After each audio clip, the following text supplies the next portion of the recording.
All right, as for last night's victors, Argentina, what a run it's been. Copa America winners in 2021, World Cup winners in 2022, and now another Copa America for Lionel Messi and company. 3 major international trophies in the last 3 years. Begging the question, Shaka, where do they fit in the conversation of greatest international team of all time?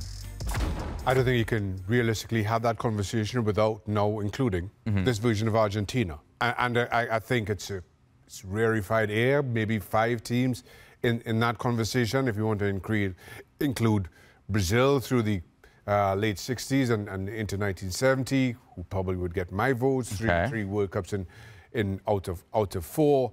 But then you have to add in 2 versions of France, late 90s, and then of what, 10 years ago now, Spain through 2010, 2012, thereabouts. This Argentina team, maybe Brazil. Brazil of the 90s, early 2000s, they get in for you? I think, well, they're in the conversation, right? So now, and now you include this version of Argentina, you've got, what, 5 teams, including... I mean, if you're doing France, 2 Frances and 2 Brazils, you're already at 4, Spain 5. You want to throw in anybody else? As we sit right now, no. I think Argentina are one of 6 that you have realistic conversations over. Now, again, you get into all kind of semantics about competitions back then and competitions now and what else there was, and then it becomes it really does become a personal choice. But outside of that, it's 6 teams. Okay. It's just... West Germany of the 70s would want to shout. It's an unrealistic conversation. The Dutch teams of the 70s would want to shout. Well, then I got Uruguayan friends that would say, what about the 1920s and 30s Uruguay? Before the World Cup was around, it was only Olympics, and they won those, and you could say it's 4 straight, and this and that. It's semantics when we talk about this.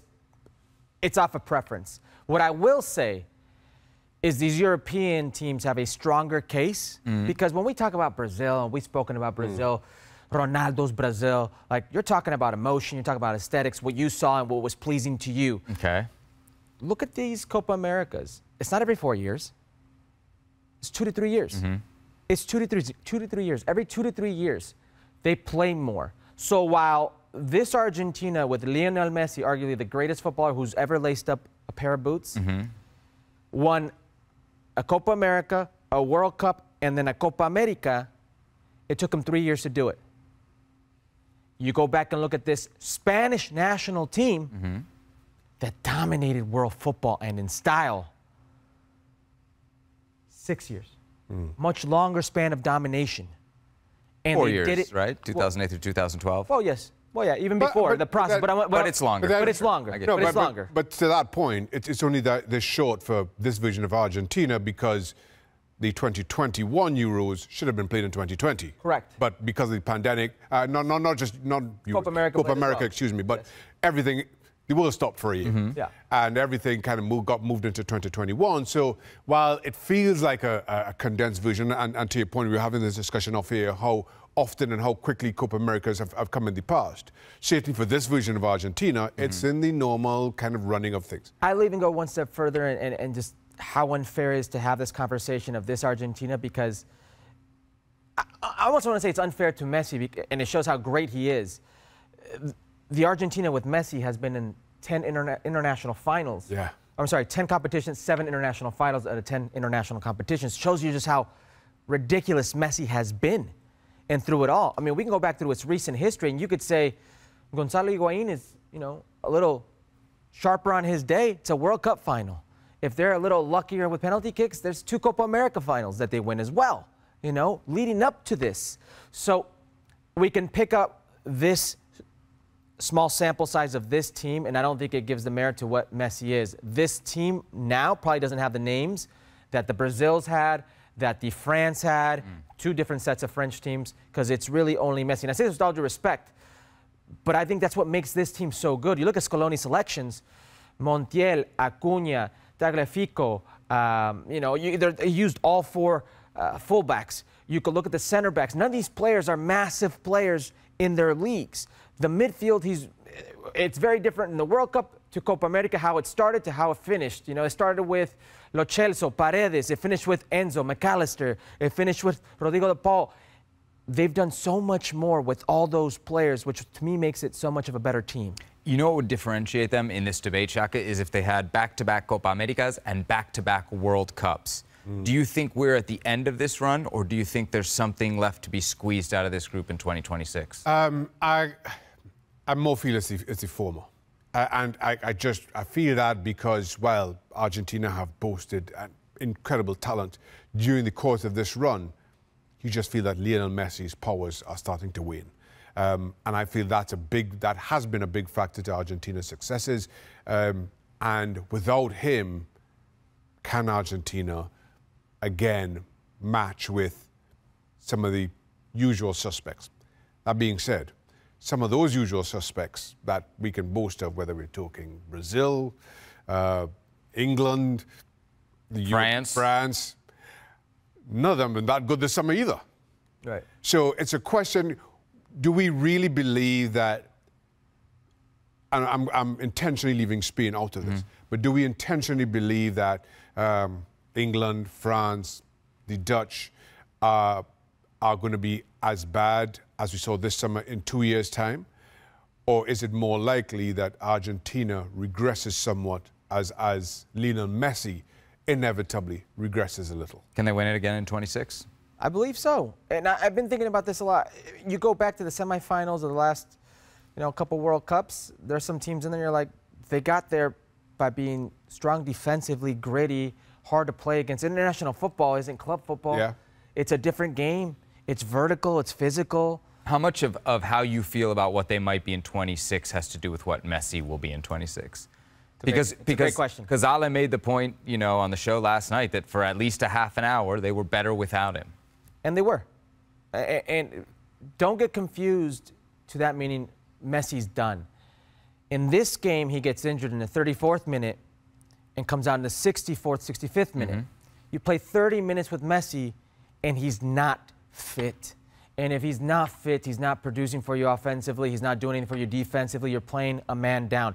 In that moment when he is clearly injured, and that's why they did not look better than Colombia. Colombia looked better than Argentina. That's why they were better when he comes off, because he was injured. I don't want to make this conversation of, and we see this all the time, we just watched the Euros, and the narrative is Cristiano is the reason that Portugal doesn't play better. Portugal doesn't advance. He is keeping this team hostage. I don't believe that'll be the situation with Lionel Messi. I think you have a different type of player. Mentally, I don't think he'll allow himself to be there if he can't compete. I think those are valid points, absolutely. But in answering your question, Sebi, my first thought is, while, yes, we are talking about this version of Argentina and to the point, what we've just seen, maybe more so what we saw after Lionel Messi was substituted, I can't help but ask myself, would Argentina have won the 2022 World Cup without Lionel Messi? Right. And my answer is no. So for that reason alone, I think it's, I don't see that, as we sit right now, I don't see them winning 2026. All right, when Argentina started this run by winning the Copa America in 2021, one of their prizes was playing in the Finalissima, all right, when they got to play the European champions, Italy. They ended up winning that. This time it's going to be a different challenge. It's going to be Spain. Who do you think, Shaka, is the favorite in that matchup? Right now, Spain. Just given what we've seen this summer. And again... Power rankings the other night suggested something different. The power, as I said on the day... If I remember, Argentina won Spain. The algorithm is different. As I said yesterday, Sebi, I put Argentina top because they are back-to-back champions. Okay. And I offered myself the caveat, for everybody the caveat, that I thought Spain played better football during the course of this summer. So as we see right now, what we saw from Spain over the last few weeks compared to what we saw from Argentina over the last few weeks, I think Spain win it. Do you think it'd be close? You seem very confident. No, I think it'll be close. Listen, top-level football is close. We're talking the best teams in the world. Spain, England was close. England were not at all that good. Argentina, Colombia was close. Whenever you start talking about teams at that level, with managers at that level who tactically can make adjustments, who understand the players at their charge, inevitably, it's going to be close. There'll be a winner, but you don't see it as... No pairing is going to offer a 3 or 4-0 with the greatest respect to Canada. You agree? Not necessarily. I look at this Argentine national team, and there's a willingness to suffer, almost like a fallback. Like they don't react until they suffer. You saw it at the World Cup. They lost to Saudi Arabia. It was a must-win game versus Mexico. They got out of that. Then Poland. And then the game versus Australia was one of the worst showings I've seen from Argentina, yet they managed to find a way to win. And then the difficulties they had against the Dutch. And then how they go on, you know, against Croatia, and they turn that around. Then the final. I mean, after that team comes back that way, they still find a way to win. I saw it again this Copa America.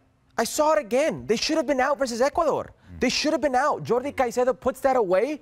Last minute of the game, the Ecuador forward, they're out. They're not going to a semifinal. They're done. Yet they find a way, always.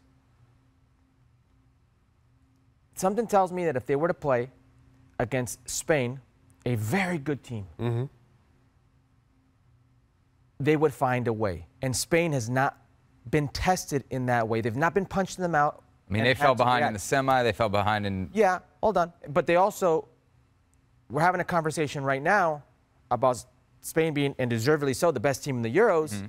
And there are moments in games that change games. There was a handball by Cucurella that hit his hand against Germany.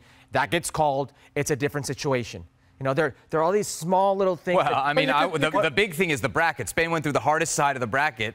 Fair. And Argentina went through the easy side of their bracket. Fair. It's without a doubt, it's fair.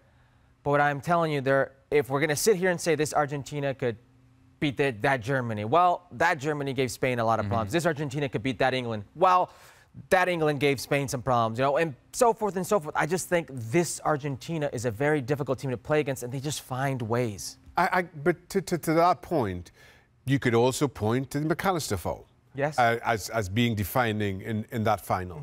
We could question, given the Ecuador game and particularly the last 30 minutes of it and how strongly Ecuador finished, had that game gone into extra time?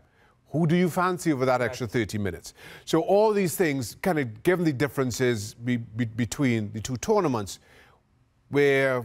We can go this all day. We can say, exactly. What if Gareth Southgate, takes out Harry Kane and he puts on a fit Ollie Watkins? We're trying to figure, we're guessing at a lot here, you know, and inevitably winning and you'll hear every single player who's gone on to win any tournament like this. It takes a slice of luck. For all the talent that you can boast, whether we're talking Lionel Messi or whether we're talking Zinedine Zidane, speak to Frank Leboeuf, Lady Luck played her part in every single one of those tournament wins. One little thing goes differently, one little call goes differently, and we're having a totally different conversation about legacies and who wins and who's deserving to be spoken of in certain contexts.